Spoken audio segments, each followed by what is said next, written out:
y de ahí el nombre. Sin embargo, algo muy interesante y que conforme avanza el conocimiento entendemos es que los coronavirus, particularmente el SARS-CoV y el MERS, que hoy el SARS-CoV-2, en los últimos 20 años han causado epidemias importantes. El SARS-CoV en el 2002-2003 en China causó lo que se conoce como la enfermedad por el SARS coronavirus, con una tasa de letalidad importante, no una afección tan importante como la que ahora tenemos por el SARS-CoV-2. Y aquí se entendió que el huésped original eran los murciélagos, pero se necesitó de un huésped intermedio, que es como este gato salvaje, la civeta, que habita en China, para que brincara al hombre. Años después, en el 2012-2013, en Arabia Saudita, en un contexto mucho más limitado, ocurrió el MERS coronavirus, en donde también el origen son los murciélagos, sin embargo, el huésped intermedio aquí era el camello. Y finalmente el SARS-CoV-2, que se identifica a finales del año pasado en Wuhan, China, y que aparentemente no tiene un huésped intermedio, sino que a través de reordenamiento genético, y parece hoy por hoy que es más importante el linaje evolutivo, brincó al hombre. Y algo que parece que colaboró a que brincara al hombre es pues esta disrupción que hemos ido haciendo de los ecosistemas y lo que son los mercados húmedos, que en Asia son bastante populares, en donde se venden especies, animales salvajes y se combinan con otras cosas. En el mundo actualmente hay 20 millones de casos confirmados, con más de con 3/4 de millón de personas fallecidas, y el epicentro de la epidemia actualmente se encuentra en América, básicamente en Estados Unidos y lo que es América Latina. En más o menos proporción en Rusia y lugares como la India y actualmente Sudáfrica también son sitios con una actividad sumamente importante. Y uno de los problemas a los que nos estamos enfrentando actualmente, y particularmente en esta región y la India, son las enormes disparidades socioeconómicas, lo que está haciendo que esta epidemia sea más letal en estas latitudes y, por otro lado, probablemente más persistente. Para México, pues las cosas no son muy alentadoras. Tenemos 500,000 de casos confirmados, señalando que México tiene una tasa baja de pruebas basadas en la PCR. Han fallecido cerca de 55,000 personas confirmadas, y se cree que esto es más por todos aquellos que no se diagnostican. Y pues bueno, tenemos una epidemia prolongada. Aquí podemos ver desde el 21 de julio hasta el término de la semana pasada, aunque vemos estas variaciones en el número de casos por día, seguimos teniendo muchos casos diariamente. O sea, ayer volvió a haber más de 6,000 casos. Y aun cuando pareciera que hay días que baja y que tiene que ver con los domingos y los lunes, que se repite siempre la historia, si ustedes ven, la curva sigue estando en ascenso, aunque hay que decir que estos últimos días pareciera que está entrando en una meseta. Eso no quiere decir que se acabó. Estamos en una meseta, pero con un número muy alto de casos todavía. ¿Cómo se transmite? Y esto es algo interesante y que además, al paso de los meses, hemos ido aprendiendo. Básicamente tenemos que hablar de 4 formas de transmisión y que están interrelacionadas entre ellas. Desde luego no hay ninguna duda que un contacto directo con una persona enferma, un contacto directo cercano, una persona no protegida, nos puede infectar. Y nos va a infectar básicamente por la salida de gotas a través del habla, del estornudo, de la tos, del canto, etc.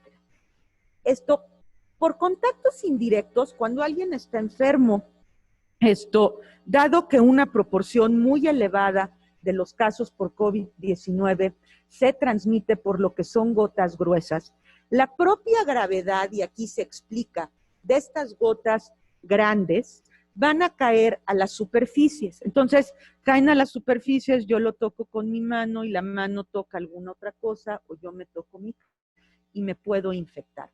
Sin embargo, así como esto al principio de la epidemia se consideró que era un mecanismo sumamente importante, hoy hemos aprendido que no es tan eficiente como lo que pensamos en un inicio.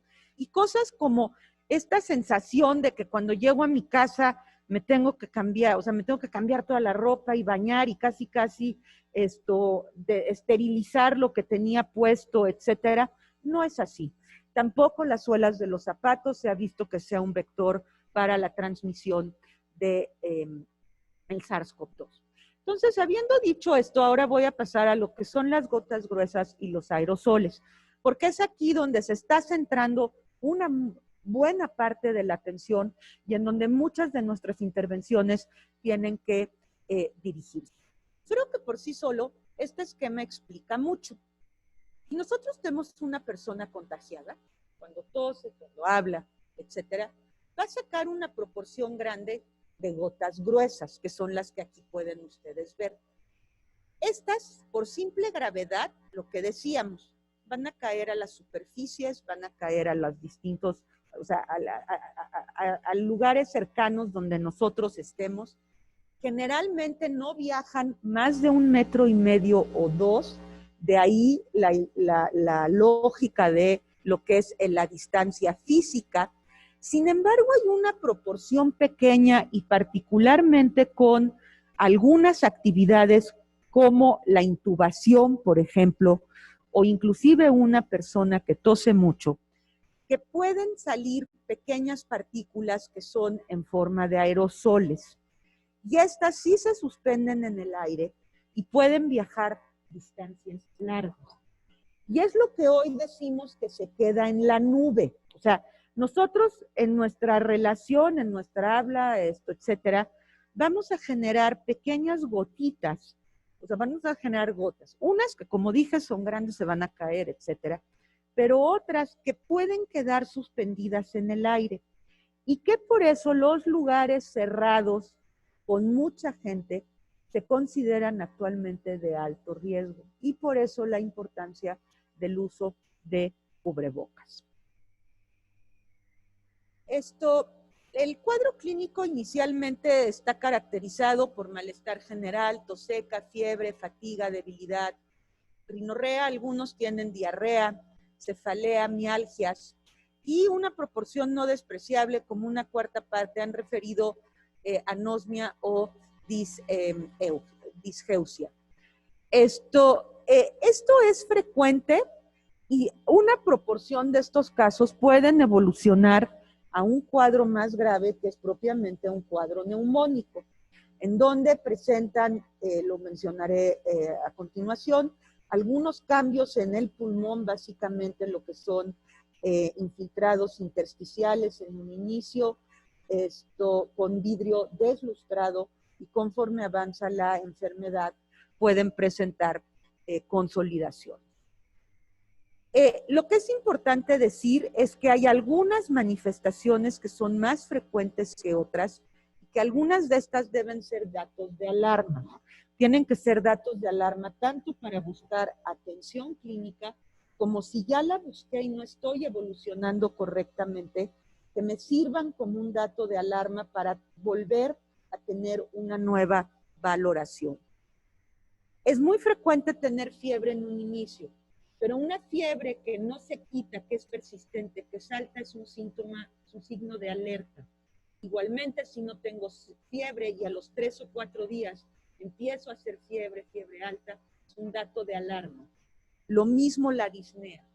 Las personas, hemos aprendido que las personas que están saturando con menos de 90 son personas que se deben ingresar generalmente al hospital, o al menos ponerles oxígeno en casa y vigilarlas. Epidemiológicamente, el periodo de incubación es de 2 a 14 días. El promedio se ha observado que es de 5 días. Algo importante de señalar es que alrededor de 48 horas antes de que la persona desarrolle síntomas es infectante, entonces la persona no lo sabe y está diseminando virus. Y otra vez enfatizo la importancia que tú y yo y todos usemos cubrebocas. Por un lado, yo disminuyo el riesgo de transmitir estas gotas, de hacer estas nubes a mi alrededor, pero a la vez la persona que está enfrente, al lado, etcétera, si usa cubrebocas, también se está protegiendo de esta nube que potencialmente puedo estar generando yo. Es un virus altamente transmitible. Por cada persona enferma se calcula que hay alrededor de 2 infectados y en algunas series llega hasta 5. Hay que decir que la mayor parte de las personas están en este rango de edad y que el impacto es variable. Si bien la mayor parte de las personas desarrollan un cuadro leve, y la mayor parte me estoy refiriendo al 80-85%, hay aproximadamente un 15% de personas que en los primeros 7 a 10 días desarrollan un cuadro neumónico que requiere atención hospitalaria. Y del total de estos, un 5% van a desarrollar un cuadro grave con neumonía, SIDA y algunas otras fallas orgánicas, inclusive requiriendo de este grupo alrededor del 35% manejo avanzado en cuidados críticos con una tasa de letalidad alta que más o menos se ha reportado entre el 40 y el 60%. Aun cuando nosotros vemos que esta letalidad es muy alta en los pacientes intubados, cuando se hace el análisis general de la mortalidad global, vamos, no es despreciable, pero no es tan alta, por ejemplo, como en el MERS coronavirus. Hablando de factores de riesgo, está claramente estudiado que la edad es un factor de riesgo muy importante, que se duplica entre los 40 y los 50 años, pero en la década de los 50 a los 59, el riesgo de mortalidad sigue siendo muy bajo. Sin embargo, vean cómo se incrementa conforme se aumenta la edad. Ahora, la edad no es el único factor de riesgo que existe. Y aun cuando está en inglés esta lámina, me parece que es una lámina clarísima con respecto a todo lo que son estos factores de riesgo para hospitalización, si se tiene alguna condición de las que están aquí mencionadas, comparativamente con las personas que no tienen estos factores de riesgo. Y algo muy interesante y que se ha venido mencionando en estos últimos meses con respecto al riesgo incrementado, a la comorbilidad, es a la suma de 3 o más comorbilidades. Entonces, el paciente añoso, obeso e hipertenso, estamos sumando 3 comorbilidades. Su riesgo de mortalidad o de una complicación grave es muchísimo más alto, 5 veces más, por ejemplo, que una persona que ha tenido historia de asma en su vida. Entonces, sí creo que es importante ponderar de qué comorbilidades estamos hablando y de cuál es la carga de la comorbilidad. Un hipertenso de 55 años controlado no tiene un riesgo incrementado significativamente mayor al que no es hipertenso. Y aquí lo pueden ver, solamente asma, menos asma, hipertensión aumenta alrededor de 3 veces el riesgo de mortalidad. La obesidad mayor a 30 se comporta de manera parecida, igual que la diabetes. Sin embargo, si sumamos las 3, pues nos vamos a este espectro. Luego tenemos problemas como la enfermedad renal crónica y la obesidad severa. Tenemos 2 de estas condiciones, se aumenta el riesgo. Y no olvidarnos que, más allá de que tenga o no cierto padecimiento, muchas de las cosas que nosotros hacemos y que tienen que ver no con nuestra labor dentro de los hospitales, sino fuera de ellas, incrementan el riesgo de que yo me infecte en la comunidad. Lugares con mucha gente, ¿sí? Aglomeraciones.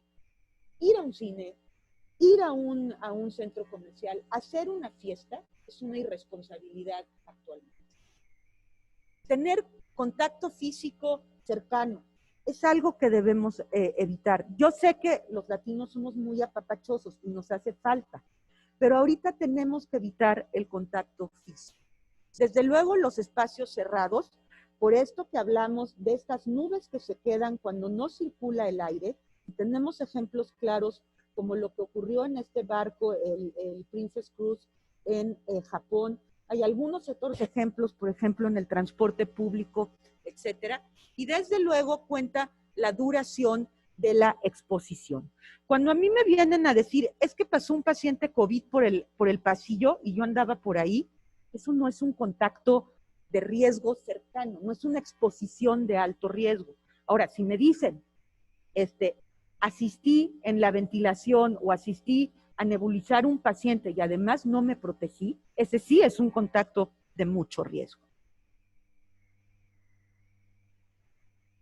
Para el diagnóstico no hay la menor duda que para la enfermedad aguda sigue siendo el estándar de oro lo que es la PCR, que detecta diferentes genes de la espícula de los coronavirus.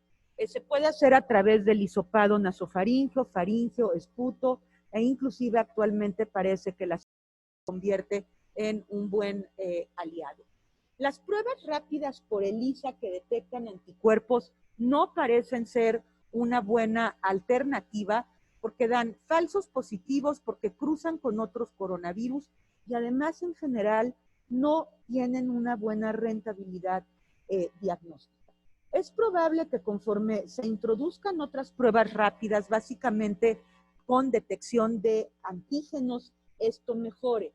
Pero estas pruebas en general, solas las de detección de anticuerpos rápidas, esto no tiene nada que ver si yo hago una detección de anticuerpos en plasma, esto no está siendo por sí sola una forma objetiva. Hay otras auxiliares en el diagnóstico, particularmente cuando el paciente desarrolla un cuadro grave, un cuadro neumónico, que además de la tomografía de pulmón, que ha demostrado ser muy sensible cuando la prevalencia del SARS-CoV-2 es alta, o sea, que es lo que nos ha pasado en el instituto. O sea, nosotros, las tasas de positividad que hemos tenido son muy altas, pero lo que pasa es que estamos viendo pacientes que ya tienen de entrada una probabilidad de tener la enfermedad muy alta. Entonces, por eso tenemos cambios y por eso la tomografía tiene tan buena rentabilidad diagnóstica. Sin embargo, cuando hay dudas que la enfermedad esté evolucionando o cuando detectamos esta neumonía y el paciente tiene datos de alarma, tomar algunos laboratorios generales más marcadores inflamatorios como PCR, dímero D, ferritina y linfocitos es útil porque nos puede ayudar a predecir qué tan inflamado está el paciente y algunas maniobras adicionales que debamos hacer, como puede ser, por ejemplo, el inicio de la anticoagulación. En tratamiento, no existe un tratamiento específico para COVID. Cuando a mí me preguntan, ¿no me va a dar medicina? Pues perdón, es aguantar, ajo y agua, aguantarse y a fregarse. Usando paracetamol y estando en casa.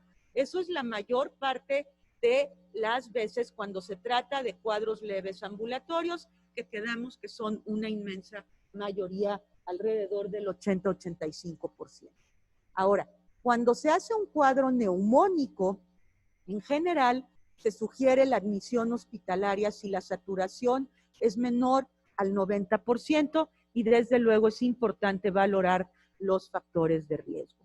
Estos pacientes requieren apoyo respiratorio, básicamente con oxígeno, control de síntomas, y hoy se ha visto que es importantísimo el inicio de la anticoagulación y la dexametasona. También ya cada vez tenemos más información sobre prednisona. Y se valora el inicio de otros medicamentos como antibióticos dependiendo del curso.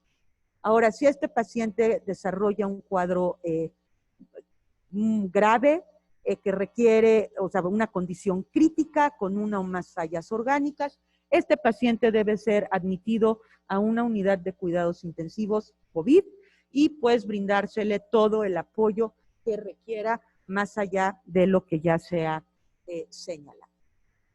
En cuanto a la prevención, es fácil. En la era COVID hay 4, no sé, es como mi mantra actualmente. Uso de mascarilla en todos los contextos. Eso implica, si me voy a sentar a comer con mis amigas, no puedo comer con el cubrebocas puesto aún, pero lo que sí puedo es hacer distanciamiento físico y no compartir esos utensilios. Entonces puedo estar en un extremo de la mesa una y en otro extremo de la mesa otra. Entonces, cubrebocas, distancia física entre las otras personas, limpieza frecuente de manos y evitar lugares concurridos.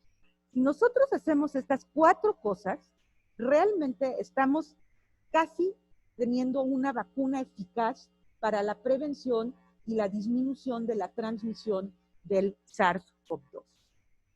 Ahora, ¿qué pasa en los hospitales y el uso de EPP y diferentes contextos de atención clínica? En la atención clínica diaria, algunos lo hemos ido aprendiendo, pero ahora que se reincorporan muchos, por favor, tomen en cuenta esto. Consultorios, pacientes hospitalizados sin neumonía o sospecha de COVID, quimio, radioterapia. Lo único que les pedimos es que utilicen mascarilla quirúrgica, lo que les puse en la diapositiva previa, higiene frecuente de manos y superficies, y solamente utilizar guantes cuando aplica, de acuerdo a las recomendaciones de lo que es el uso de guantes y práctica adecuada de las EBIs. En aquellos sitios donde se aeroliza, como puede ser quirófano y endoscopía, se sugiere utilizar bata, doble guante, particularmente los anestesiólogos, un N95 y protección ocular. ¿Qué pasa con los cirujanos? En el hospital hay un programa de escrutinio para SARS-CoV-2 en el paciente que va a cirugía electiva. En un afán de darles protección máxima, se les otorga el N95 a aquellos que están en campo quirúrgico. Pero si quieren utilizar la mascarilla, son libres de hacerlo. Acaba de salir un estudio sumamente interesante que una buena mascarilla quirúrgica tricapa es casi tan efectiva como un N95. Esto no sería igual si tenemos un paciente COVID positivo. Y no olvidar la protección ocular. Aquí cada quien tendrá que ir buscando cuál es su mejor alternativa. Hay unos que nos molestan más unas cosas que otras. Y la persona tiene que sentirse cómoda. La circulante, el personal que no está en campo quirúrgico no requiere otros adicionales más que los que son habituales. Si entra un paciente COVID positivo, este será otro asunto.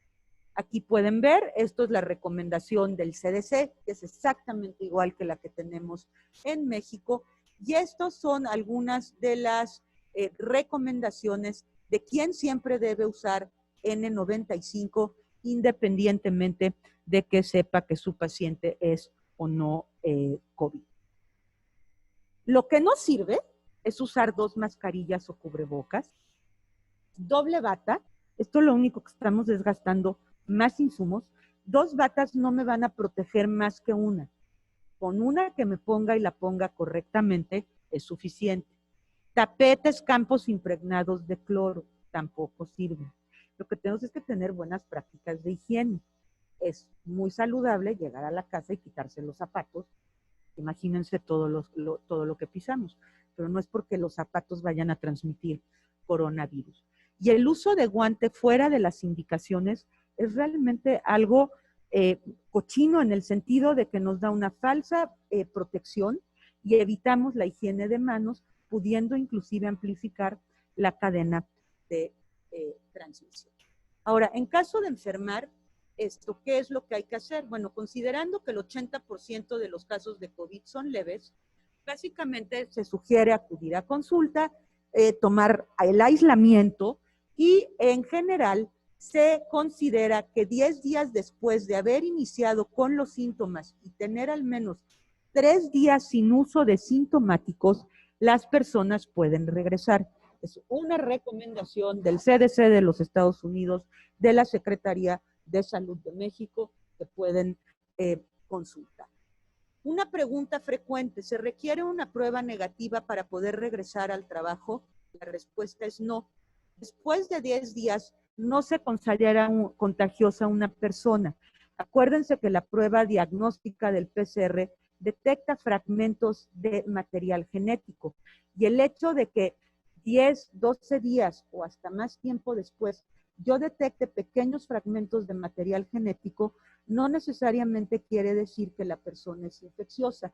Y de ahí esta recomendación. Y esta recomendación realmente aplica a aquellos pacientes que han tenido COVID, han estado hospitalizados y que después de 15 días o así los egresamos a piso.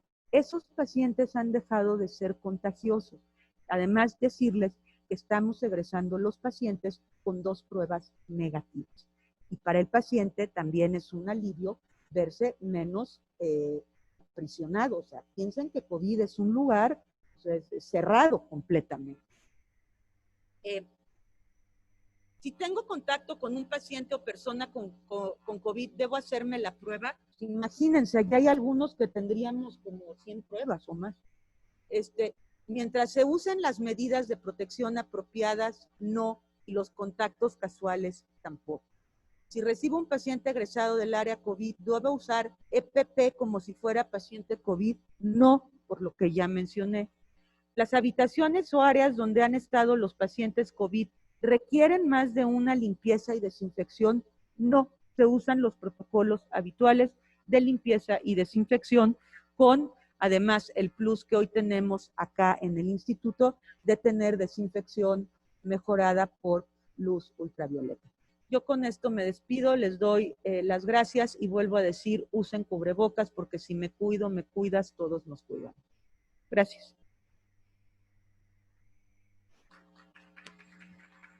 Muchísimas gracias, doctora. La invitamos a acompañarnos hacia el final de la sesión. Vamos a dar unos minutos para que le abran micrófonos y cámara a nuestro siguiente ponente. Y bueno, para quienes nos escuchan, pues si gustan a través del chat y haciendo sus preguntas, vamos a designar 10 minutitos al final para que podamos pues compartir algunas de ellas.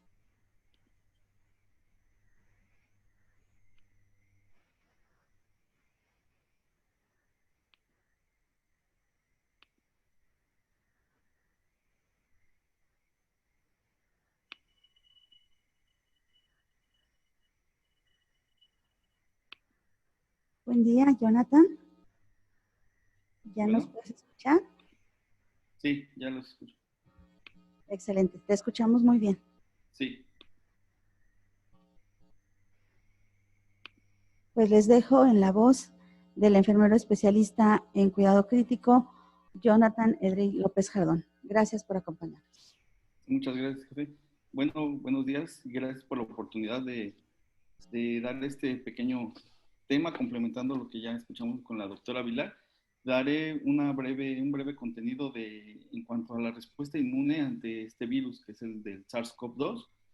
Y bueno, nada más como preámbulo, pues los anticuerpos son uno de los componentes más importantes de la respuesta pues inmunitaria contra las infecciones. Hasta el momento poco se conoce sobre la contribución de estos pues en la protección contra el virus del SARS-CoV-2 que produce la enfermedad pues ya ampliamente conocida, ¿no? Del COVID-19.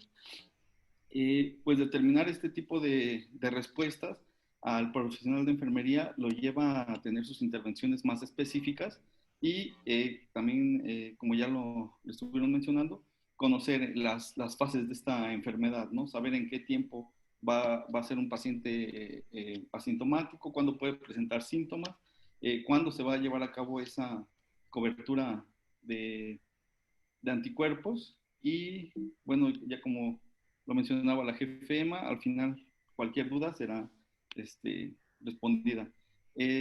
Para esta charla, pues va a haber una pequeña introducción, la respuesta inmune, vamos a hablar un poco nada más de lo que se lleva a nivel pulmonar, por qué se lleva a cabo ese distrés respiratorio, una respuesta a nivel también gastrointestinal, y bueno, ya comentado, pues qué reflejan los resultados en las pruebas de inmunoglobulinas, ¿no? O cuál es la diferencia en cuanto a la PCR, que ya vimos estos fragmentos que son detectados y que luego causan un poco de controversia en cuanto a si sigue positiva, si sigue negativa, si me voy a contagiar, si no me voy a contagiar. Eso es muy un punto medular, ya que en el quinto piso, que al momento que se hizo la reconversión aquí en el hospital, en el Instituto Nacional de Cancerología, nosotros tenemos pacientes que ya no están en el área como tal COVID, entonces egresan a piso, aun cuando, como ya lo comentaron, cuando debe tener pruebas, 2 pruebas negativas. Sin embargo, hay ocasiones que llegan pacientes de urgencia que tuvieron un hisopado desde hace un mes, que puede salir positivo, pero sin embargo saber que ya no nos va a contagiar, ¿no? Como introducción les comentaba los anticuerpos, los componentes más importantes de la respuesta inmunitaria, y daremos una pequeña charla en cuanto a cómo se deriva o cómo se va a llevar a cabo esta respuesta, esto con el fin de tener una retroalimentación. Y bueno, como podemos observar en la siguiente imagen, pues nosotros vamos a tener una fase inicial. Tenemos al virus del SARS-CoV-2, el cual se va a alojar primeramente inicia su infección en una célula huésped. Esta es necesario que el virus sea un receptor de superficie celular. Y bueno, en el SARS-CoV-2 esta unión se da entre la proteína S, que va a ser muy importante tenerla en cuenta, del virus, y el receptor de enzima convertidora de angiotensina 2, que es el AC2. Entonces tenemos la gráfica, tenemos al virus, tenemos el alojamiento aquí en la vía superior, y pues tenemos aquí, como estaba comentando, el receptor de la enzima convertidora de angiotensina 2. Este acoplamiento nos va a llevar a una multiplicación viral a nivel intracelular, y bueno, el virus en la vía respiratoria superior va a pasar al virus que se va a unir a estos receptores, y el virus, una vez que entra a las células, se va a empezar a multiplicar. Esto nos va a ocasionar una lesión celular, o si pasa a terminales nerviosas, uno de los signos y síntomas que se estuvieron describiendo, ¿no? En este caso, anosmia, ¿no? Empezamos a tener esa pérdida del olfato. Aquí puede haber varios escenarios. Hay una primoinfección, clínica leve, un inicio de respuesta inmunitaria y gran capacidad de diseminación viral. Entonces tenemos la respuesta a nivel pulmonar, les había comentado. Entonces entra el virus, se acopla a los receptores de enzima convertidora de angiotensina 2, y esta unión da cuenta de la especificidad y el tropismo del virus hacia un tejido en particular. Estos tipos de receptores están expresados en el tracto respiratorio bajo, y también se puede estar pues viendo en corazón, riñón, estómago, en la vejiga, en esófago, e incluso en el intestino. En el pulmón se expresa principalmente en un conjunto de células pequeñas. Como ya sabemos, tenemos neumocitos tipo 1, tipo 2. Esto se va a hacer en las células alveolares de tipo 2. Entonces tenemos el acoplamiento del virus a los receptores. Tenemos cuando pasan a través intracelular, esto se va a llevar a cabo una replicación viral, lo que nos va a empezar a dar pues gran cantidad de estos virus. Al momento de que se van multiplicando estos virus, pues se van llevando a cabo diferentes tipos de señales. Entonces nosotros, como conocemos, tenemos una inmunidad innata y tenemos una adaptativa. En este caso, hablando de la adaptativa y que conlleva la inmunidad celular y humoral, pues vamos a tener en un primer momento algunos mastocitos, células T, natural killer, los cuales más que nada los mastocitos o los basófilos van a empezar a llevar a cabo síntesis de elementos proinflamatorios, como es la interleucina 1, la 6, el factor de necrosis tumoral alfa. Todo esto, al momento de que se desencadena esta reacción, es una reacción, puede ser exagerada del cuerpo, lo que nos va a empezar a llevar una serie de cambios a este nivel, al nivel alveolar. Entonces, entender que se lleva a cabo el acoplamiento del virus, su replicación a nivel intracelular, se empiezan a liberar estos virus y con ello se está estimulando una respuesta inmunitaria. En este caso, si es de tipo celular, pues va a estar mediada por los linfocitos T, y si va a ser una respuesta humoral, esta va a ser mediada por los linfocitos B. Tener en cuenta qué tipo de célula va a llevar diferente tipo de respuesta inmune. La respuesta celular, principalmente por todas esas citoquinas, tenemos a las células natural killer, toda la cuestión proinflamatoria. Siguiendo el curso, entonces hablamos de que el virus se aloja en el alveolo. Hay una respuesta inflamatoria que fue la imagen anterior, en donde se llevan a cabo todas las interleucinas 1, 6, el factor de necrosis tumoral. Esto empieza a acumular, se puede decir, líquido y va a empezar a dar unas alteraciones BQ o tipo de alteraciones entre la perfusión. Entonces, al momento de que se lleva a cabo la lesión de pared alveolar, hay una reacción inflamatoria, hay una activación de la inmunidad general y esto va a llevar a una activación de macrófagos. Esto nos va a conllevar citoquinas, fagocitosis, citotoxicidad y puede haber una alteración de pequeño vaso, una alveolitis. En caso de la alveolitis, pues nos puede conllevar a un edema y una neumonitis. En alteración de pequeño vaso tenemos trombosis de pequeño vaso y una alteración en la perfusión. Todo este tipo de alteraciones BQ que conllevan a los pacientes pues al requerimiento de apoyo de oxígeno suplementario. Tenemos, siguiendo la cadena, la reacción inflamatoria, la activación de la inmunidad general. También podemos tener alteración inmunitaria, elevación de citoquinas, activación de complemento y con ello una tormenta de citoquinas, fagocitosis, citotoxicidad, por lo que vamos encontrando los signos y síntomas. Ya teníamos el de la anosmia, tenemos también aquí pues fiebre prolongada. Con ello también se va a llevar a cabo un análisis celular y ¿qué es lo que nos conlleva? Pues a una linfopenia. Entonces en una biometría hemática, pues va a ser relevante o se va a observar ese tipo de disminución a causa de todo este proceso. Si tenemos una lesión alveolar, podemos tener una edema alveolar, y si tenemos una lesión endotelial, pues va a haber la alteración ventilación-perfusión, donde se va a llevar a cabo el distrés respiratorio en los pacientes que ya requieren algún tipo de oxígeno suplementario, invasivo o no invasivo. Con ello, con la lesión endotelial, también se va a llevar a cabo trombosis, y con ello nos puede ser precursor a un TEP. De ahí que también se llevan a algunos pacientes que lo requieran, pues su profilaxis o bueno, su anticoagulación. Tenemos virus en el torrente sanguíneo. Todavía muchas de estas patologías en series son muy cortas y su fisiopatología no es muy clara. Como sabemos, esta enfermedad pues es, entre comillas, nueva. Entonces, de lo que se sugiere es que en las células endoteliales puede causar trombosis, en el miocardio, miocarditis, enterocitos, pues diarrea, en los riñones un fallo renal, en el hígado un fallo hepático y en el sistema nervioso central una encefalopatía necrosante.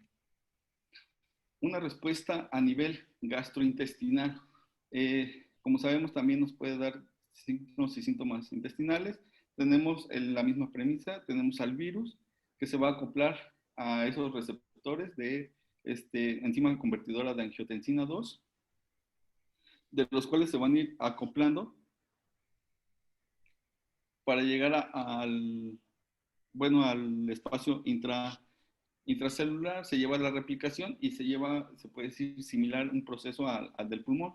Los síntomas gastrointestinales se observan en un gran porcentaje de los pacientes con COVID-19 y bueno, el tejido intestinal tiene la alta expresión de receptores de AC2 y proteasas. También tenemos los TMP SC2 y los SC4. Y bueno, la expresión de este AC2 en el endotelio intestinal disminuye con la inflamación y muestra una correlación negativa con los niveles de interleucina 1 y 1B. Y bueno, la infección por SARS-CoV-2 provoca la desintegración de la barrera epitelial intestinal, y se han encontrado además en una respuesta de tipo humoral que habíamos dicho que estaba mediada por las células B, pues liberación de IgA específicas del virus en el tracto gastrointestinal, y bueno, el RNA no infeccioso del SARS-CoV-2 se ha encontrado en muestras fecales aún con pruebas de hisopado nasal negativas. Entonces, aquí también tenemos el acoplamiento del virus. Tenemos a las células, en este caso, si hablamos de una respuesta humoral, la liberación de inmunoglobulinas del tipo IgA. Hay se pueden encontrar dos tipos de respuesta. Una respuesta adecuada. ¿Cuál va a ser esta respuesta adecuada? Pues se lleva a cabo la evolución clínica de la infección por SARS-CoV-2 y varía desde un síndrome asintomático hasta uno grave que pone en peligro la vida. Se desconoce el número de portadores asintomáticos, como ya se ha mencionado, por falta a lo mejor de totalidad de pruebas, ¿no? Aquí hablando de México. Y muchas de las veces la detección del virus es accidental, no se dispone de datos sobre las características inmunológicas de este grupo. Y bueno, los pacientes que se experimentan con síntomas leves se caracterizan por una disminución transitoria y ligera del recuento de linfocitos y un aumento del recuento de neutrófilos en sangre periférica. La respuesta inmune innata y adaptativa oportuna de esta respuesta de interferón tipo 1 activa una respuesta eficiente. Entonces, en esta respuesta adecuada no va a haber una respuesta, a diferencia, como lo dijo al principio, exagerada, que te lleva a toda una cascada inflamatoria, que es lo que repercute mucho en los pacientes. La eliminación del virus en este grupo coincide con la producción de anticuerpos específicos. Y bueno, las células T, CD4 activan las células B para producción de estos mismos en una respuesta de tipo humoral. ¿Cuándo se va a llevar a cabo una respuesta inadecuada? Bueno, la respuesta va a ser, o se ha sugerido que la respuesta retardada y limitada del tipo de interferón o INF tipo 1, en combinación con la sobreactivación de la respuesta de citoquinas proinflamatorias, es una posible explicación del síndrome hiperinflamatorio. Dentro de las manifestaciones clínicas graves, pues hay insuficiencia respiratoria, insuficiencia renal, complicaciones por tromboembolias y de otro tipo.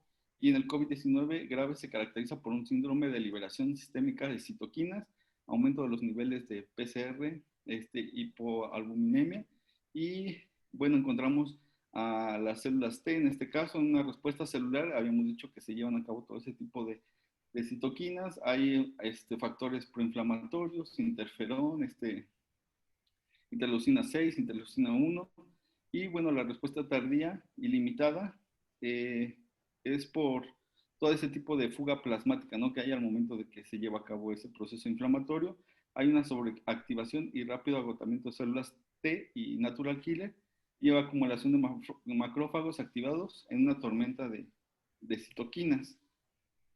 También se ha descrito el papel o el rol del endotelio en la progresión del COVID-19. Y bueno, esto principalmente la influencia viral directa sobre las células endoteliales, así como la inflamación sistémica. Esta representada por los neutrófilos activados y la tormenta de citoquinas. Pueden provocar endotelitis, coagulación intravascular diseminada, que es una coagulopatía. Las células endoteliales activadas regulan la expresión de las moléculas de adhesión y los factores de coagulación, y secretan mediadores inmunológicos, principalmente en la interleucina 6, que simultáneamente produce la activación y agregación plaquetaria. Entonces, esto nos lleva a las coagulaciones intravasculares diseminadas, el aumento del número de neutrófilos y monocitos pues, en la sangre periférica, y se relaciona con un curso pues, grave y fatal de esta enfermedad. Bueno, ya se hablaba un poco en cuanto a qué reflejan los resultados de las pruebas, ¿no? En este caso, la que mayor fiabilidad tiene, pues es la de PCR, pero se ha visto últimamente, o está mucho en tendencia, las pruebas rápidas, ¿no? De inmunogrupo de proceso, y una fase de donde se adquiere la inmunidad. De aquí tenemos una línea recta que nos va a graficar de los días, desde el día 0 al día 35. Y vamos a poner entonces el ejemplo del día 0 al día 5. Podemos estar, pues, está asintomático, que es un periodo de ventana. Aquí se puede presentar o no alguno de los síntomas, fiebre, fatiga, tos seca, falta de aire, cansancio, y todo eso se lleva a cabo pues un puntaje, ¿no? Para ver si es leve, moderado o severo de acuerdo a los síntomas. Tenemos también un periodo en el que se puede agravar el cuadro. Tenemos distrés respiratorio, inflamación, neumonía bilateral y algún tipo de coagulopatía. A partir del día 7 nosotros vamos a empezar a detectar IgM, entonces del día 7 hasta el día 21. A partir del día 14 nosotros vamos a poder detectar ya la inmunoglobulina IgG, y esto nos va a llevar a un periodo de declinación. Aquí en el periodo de declinación es donde desaparece el IgM y se empieza a detectar IgG. Para el día 35 todavía podemos tener detectable el IgG, y el IgM va a desaparecer del día 21 al día 28. Aquí se sugiere que a partir del día 28 pues ya se adquiere inmunidad, pero el periodo en que el paciente va a ser contagioso pues ya, ya va a pasar a partir del día 10º. Después del día 10º ya no hay riesgo de algún tipo de contagio por parte del paciente. Entonces tenemos nosotros una evolución de los niveles de las inmunoglobulinas de acuerdo a las fases del COVID-19. Y bueno, el test de ELISA permite la detección de anticuerpos específicos contra el virus en el suelo de los pacientes. La producción de IgM específica que comienza después, comienza después de una semana, y la infección de los niveles de IgM disminuye con la producción de los IgG, que eso va a ser después de las 2 semanas de infección. Aquí tenemos también por día, es prácticamente la misma gráfica, y está ejemplificado de color verde, pues la aparición del IgM. En amarillo tenemos el IgA, que como vimos a nivel de gastrointestinal es donde se empieza a liberar. Tenemos también producción de IgG en los días correspondientes a las fases de evolución que anteriormente habíamos abordado.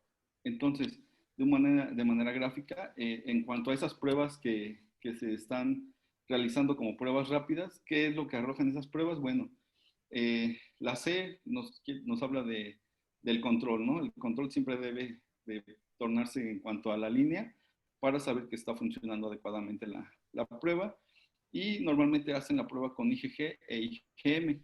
Entonces, de acuerdo a las fases de evolución, tenemos que la IgM positiva nos va a arrojar una infección activa, y es donde se va a estar presentando esta inmunoglobulina. Si se inicia una disminución de la infección contra IgM y aparece IgG, pues tenemos, se puede decir como que la fase 3 es cuando aparecen las dos inmunoglobulinas. Si ya nada más nos está apareciendo la IgG, lo que nos sugiere es que hay una fase 4, que ya es la fase de convalescencia, de acuerdo al gráfico que se mostró anteriormente. Y bueno, simplemente si se torna la línea del control, pues es una prueba negativa.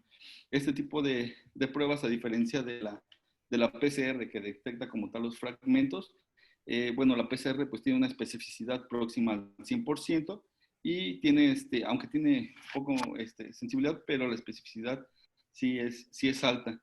En esputo va a ser de 89%, nasal de 73% y orofaringe del 60%.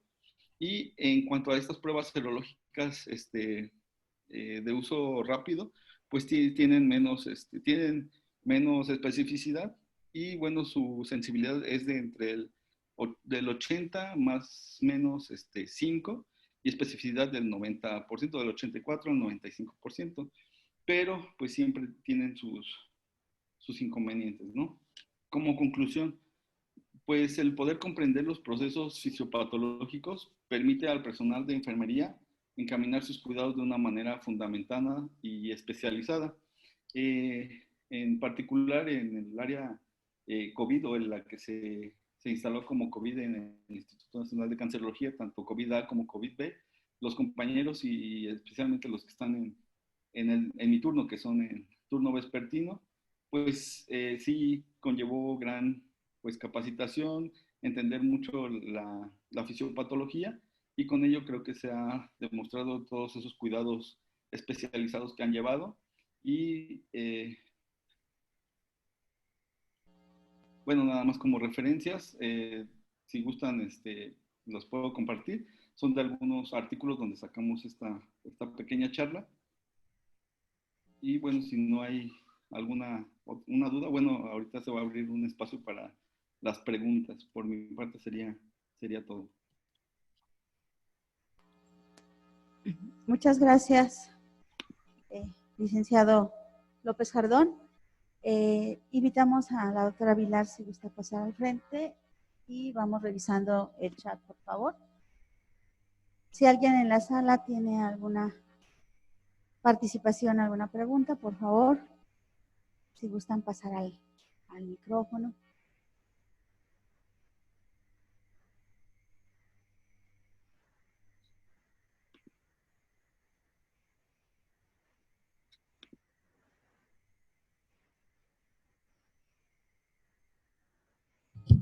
Buenos días, doctora. Yo tengo una duda. ¿Tenemos alguna evidencia de... Está muy ruidosa.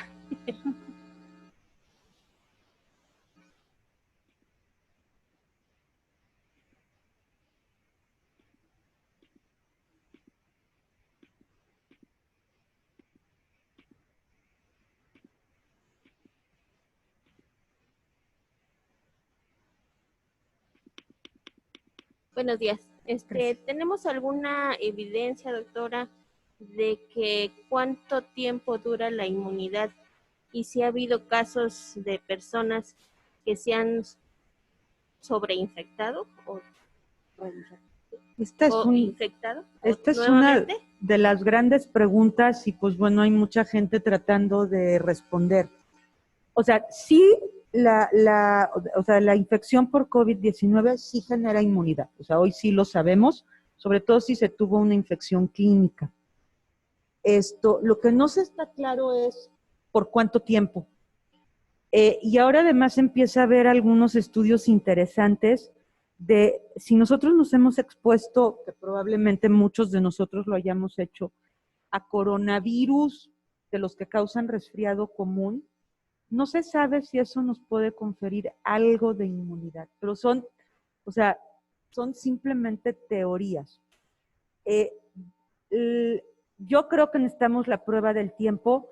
Algo interesante es que también se está estudiando cómo se despierta la inmunidad celular, en este sentido, la infección por la COVID-19. Entonces, la respuesta es, hay mucha gente trabajando en ello.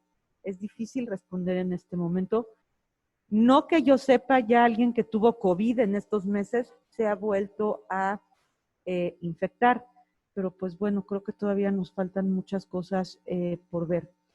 Y lo que sí es un hecho es que gente que probablemente ha tenido COVID, que semanas después desarrolla alguna cosa inflamatoria de estas como con procoagulabilidad, etcétera, no se sabe aún bien a bien si, no sé, estas tromboembolias o algunos de estos cuadros neurológicos puedan estar vinculados a la exposición con COVID.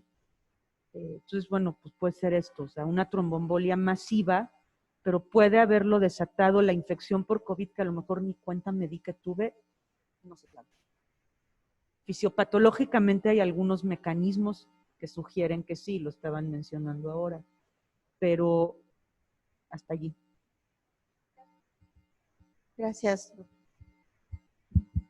Bueno, pues no vemos que alguien de las personas que nos escuchan vía remota nos estén planteando alguna pregunta. Por favor, adelante. Doctora, gracias. Dos preguntas tengo.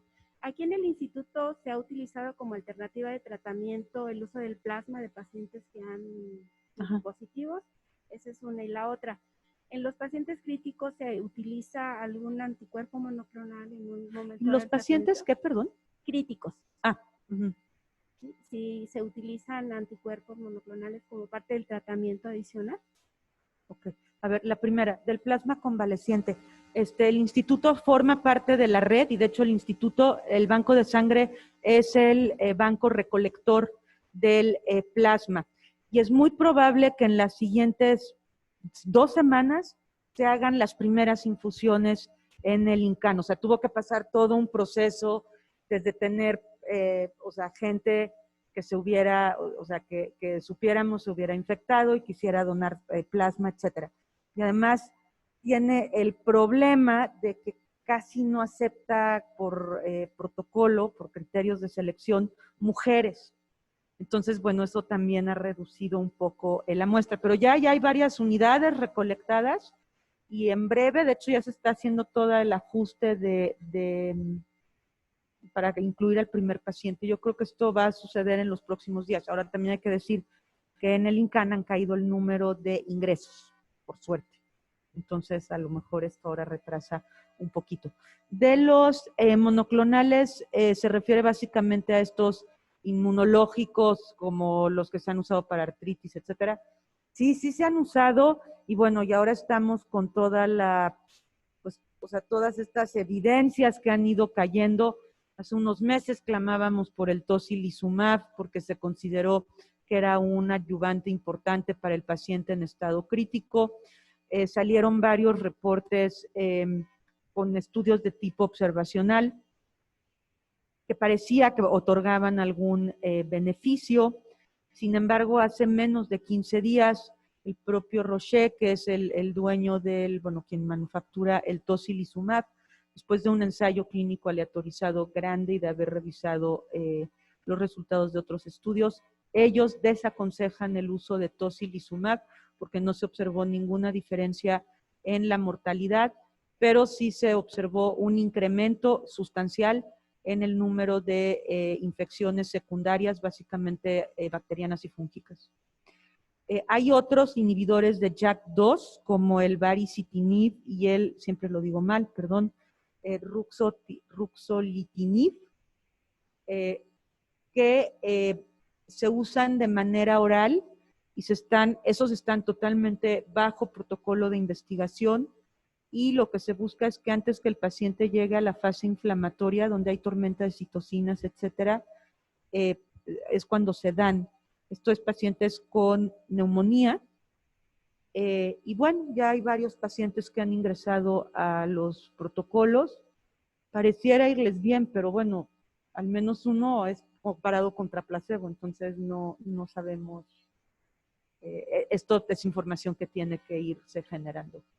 Son básicamente los que se han utilizado y ahora pues se ha vuelto una moda y probablemente van a llegar otros. Pero eso, después de lo que ha pasado con el tocilizumab y muchos otros medicamentos, tiene que hacerse por estudio clínico, no a lo que hoy me parece que reventaron en la prensa, o sea, dijeron ivermectina y todo el mundo quería ivermectina y además pues ya se vio que no sirve. La hidroxicloroquina, ¿qué más podemos decir? Y el que prometía menos, como la dexametasona, los esteroides, son los que más prometen ahora y ya se introdujo a un estándar de manejo. Sí, tenemos otra pregunta en la audiencia, por favor, adelante. Yo creo que sería la última. Ya empieza nuestra época de influenza. Pues invitar a todos nuestros compañeros, trabajadores y crear lo de la vacunación, que es muy benéfico para toda nuestra población de INCAN, que vean cuáles son los beneficios de tener esas vacunas, aparte de que otras vacunas como personal de salud o personal que tenemos con muchas comorbilidades sean benéficas para ellos. Esta es una excelente pregunta y sí, ahorita estamos aprendiendo del Cono Sur. Lugares como Australia, donde tienen buenos sistemas de vigilancia y muy buenos mecanismos de prevención con unas políticas de inmunización de influenza muy bien estructuradas y que la población coopera además. No les ha ido mal con la influenza y parece que lo que ha hecho es que todas las medidas que estamos usando de distanciamiento social, cubrebocas, etcétera, están disminuyendo la transmisión de influenza. Pero esto es solamente una apreciación, o sea, es algo que se está observando y tendremos que ver de ahora en adelante. Yo creo que no debe haber ninguna duda que si de por sí todo el personal de salud nos tenemos que vacunar anualmente contra influenza. Este año no podemos aflojar ni un milímetro en este sentido. O sea, yo no quiero pensar tener un paciente con COVID y con influenza. O sea, ¿cómo pueden quedar esos pulmones? ¿Cuál puede ser el daño orgánico? Da miedo. Una, dos, pues muchos de los síntomas de COVID se confunden con los de influenza y viceversa, entonces eso también representa un reto. Y bueno, si yo me puedo ahorrar, ya sé que la vacuna no es perfecta ni mucho menos, pero si yo me puedo ahorrar al menos influenza o al menos una influenza grave, yo creo que en este momento no hay que ni siquiera discutirlo. El hospital ha solicitado una cantidad muy considerable de vacunas. La instrucción de la coordinación es que arriba del 80% del personal de las instituciones de salud tenemos que estar vacunados. Entonces es un reto, porque llegar como del 57-60 que estamos allá, nos va a costar mucho trabajo. No sé si la indicación basada en el susto, que todavía existe, nos va a ayudar, pero vamos a tener que trabajar intensamente en esto. De otras vacunas, y es muy pertinente decirlo, existe la pregunta, no hay suficiente evidencia tampoco, si todo el personal de salud debemos estar vacunados contra neumococo independientemente de la edad o las comorbilidades, pues porque bueno, o sea, COVID puede afectar importantemente pulmón y no sabemos si esto nos pone en riesgo también de otras infecciones de manera secundaria. Y aprovecho el foro, tuvimos una donación de 1,000 dosis de neumococo 13 que están a disposición del instituto a partir del lunes en un horario de 9 a 1 en el cuarto piso para tener un espacio aireado, etcétera, etcétera. Va durante 3 veces, creo que le hablan allá arriba, durante lunes, miércoles y viernes, se puede vacunar el personal y se puede mandar a los pacientes a vacunarse. ¿A quién creo que debe priorizarse? Todas las personas de 50, 55, o sea, le estoy bajando una década a la vacuna Neumo 13, obvio que no hayan sido vacunadas. Todas las personas, independientemente de la edad, comórbidas, diabetes, enfermedades pulmonares, enfermedades cardiovasculares, y luego tenemos que llegar a los demás, pero es una vacuna que queda a la disposición, al menos por ahora. Algo importante decir, no hay el complemento que es la vacuna 23 valente, no hay en México, está siendo un lío poderla conseguir, pero ya tener el Neumo 13 nos confiere ya un nivel de protección importante y estar pendientes en cuanto se pueda conseguir por alguna vía al año ponernos la 23 valente. Y para los más jóvenes, particularmente, también se consiguió una donación de triple viral, sarampión, rubeola, paperas. Esto sí es para el personal. Yo les invitaría que ustedes a enfermería, al grupo más joven, invitar a que verifiquen si está correcto su esquema y si no, que se acerquen para reforzar. También decir que pues México ha tenido un rebrote de sarampión, cosa que no había sucedido en muchísimos años, y esto tiene, entre otras cosas, que ver con disminución de la cobertura. También conseguimos algunas dosis de varicela. Básicamente también va para los más jóvenes, aquellos que no hayan sido vacunados ni recuerden haber tenido varicela. Muchas gracias. Seguimos teniendo. Muchas gracias, doctora. Bueno, pues tenemos 2 preguntas del público. Primero, por supuesto, la felicitación a nuestros ponentes. Y nos preguntan que cuáles han sido las secuelas que hemos estado observando que deja COVID en las personas, por un lado. Y por otro lado, también nos preguntan que cuál es la razón por la cual las mujeres no pueden ser donadoras de plasma convaleciente. Estado embarazadas pueden, o sea, prácticamente quedan en la misma posición que el hombre. Pero es por esa razón. En relación a las secuelas, las estamos empezando a caracterizar, pero no parecen ser muy diferentes a las que se empiezan también a reportar en la literatura. Hay un grupo de personas que refieren síntomas de fatiga intensa durante muchas semanas, así como síntomas pues, bizarros de alguna manera, que les duele la panza, que tienen, o sea, no pueden realizar las actividades de la vida cotidiana.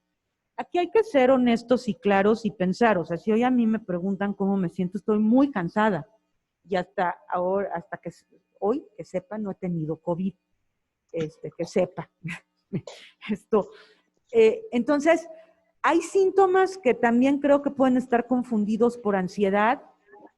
Estamos todos muy cansados de estar encerrados, de toda esta disrupción de actividades que tenemos. Entonces, hay veces que me cuesta distinguir cuánto es secundario al COVID o cuánto es secundario a toda la situación que estamos viviendo. Pero sí hay algunos de estos síntomas. También hay síntomas residuales o consecuencias pulmonares. Esto básicamente se ve en las personas que tienen cuadros más graves. Ya todos ellos están yendo a un programa de rehabilitación pulmonar gratamente, y se los puedo decir, esta semana me he encontrado con dos colaboradores, un hombre y una mujer, una que estuvo muy grave y otro que estuvo grave, y los dos están de maravilla, o sea, con su rehabilitación pulmonar andando de arriba para abajo. Y también otros que se están reportando es gente que reporta sensaciones anormales como de tipo neuropáticas en extremidades. Poco a poco las iremos caracterizando. Muchísimas gracias. Bueno, pues el tiempo es oro y esta vez nos hemos tomado varios minutos después. Gracias por quienes han permanecido en la sala y conectados a través de vía Zoom. Y bueno, solo nos resta hacer entrega del reconocimiento a la doctora Vilar y decirle a Jonathan Edric que por favor en breve le haremos llegar. Muchísimas gracias. Y a la audiencia, bueno, pues nos estaremos escuchando y viendo el próximo jueves, por favor, con nuestras sesiones. Ojalá que podamos contar con su presencia. Buen día. Hasta pronto.